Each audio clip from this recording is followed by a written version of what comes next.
There you go, Liverpool been beaten 2-1 by Tottenham Hotspur. Unbelievable. I can't get my head around it. Liverpool was so good. Everything was against them in that game. Obviously the referees, the VAR, Tottenham Hotspur. Just, where do you even start? I mean, it's just ridiculous, isn't it, that in this day and age with VAR, video assistant referees and all that they can get things so wrong so often. The only thing consistent about VAR and referees is they are terrible week in, week out. They're the most consistent thing in the best league in the world. And they are making it a laughing stock as well, because this Kurt Jones thing to begin with, I mean, look, it's a tackle. His foot's on the top of the ball. Basuma's foot's on the bottom of the ball and his foot rolls over. But it's not...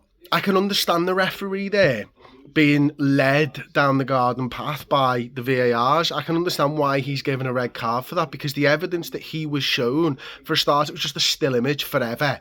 And it was just Kurt Jones's studs on Basuma's ankle.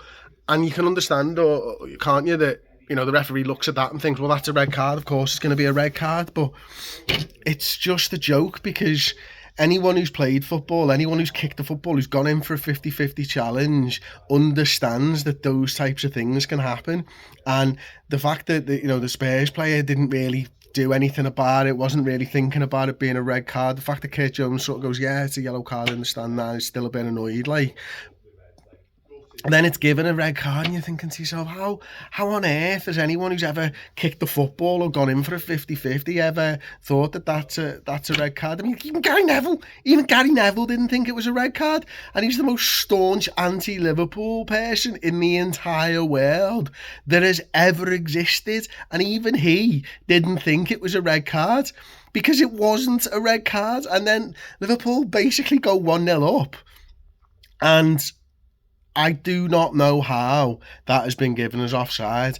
I've got no idea. The only explanation that I can come up with is that they couldn't see where the ball was, so they weren't able to draw the lines. Other than that, he's clearly onside. You can see that, and I understand that there's angles and all this type of stuff, and blah yada yada. He's onside, Luis Diaz, and it's an unbelievable finish, and he shows great strength to be able to get there.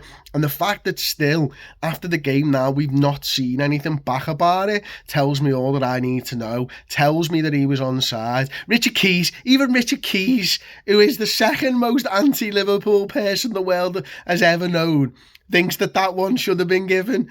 And and then that's it. We still managed to fight our way back in to get it to 1-1.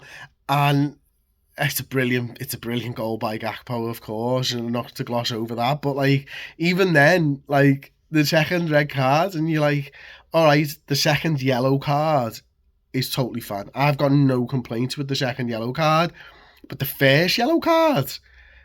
And you've got to ask questions of Jota there going in for that sort of second challenge after picking up one, which was completely soft.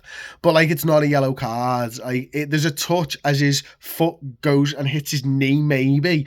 But the reason he falls over is because he knocks into his own foot and he knocks himself over. So you look at it, you go, how on earth is that a yellow card? And he gives the yellow card, and then seconds later, a minute later, he gets a red card. And then from that point onwards, Liverpool were backs against the wall.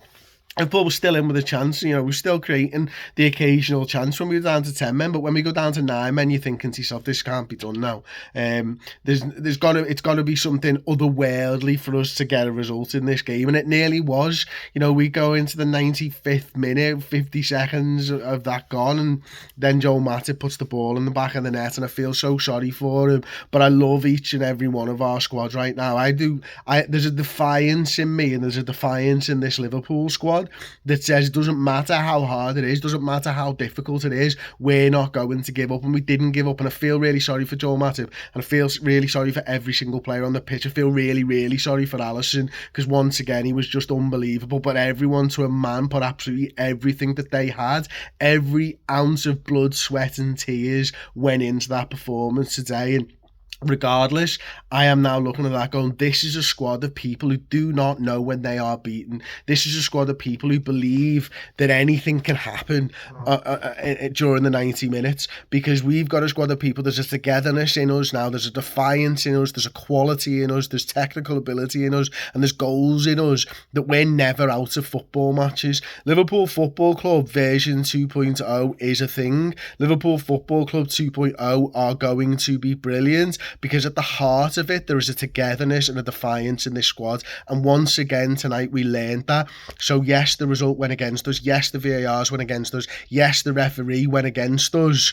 But you know what we've got going for us? We've got a group of lads there who believe in themselves. We believe in them as fans, and we will kick on and be back better than ever. And I'm convinced of that. They might have won the battle, but Liverpool are going to win the war after this. Honestly, we are back, man. We are just brilliant, and we will never, ever, ever give up. We will not be stopped. We are here to stay.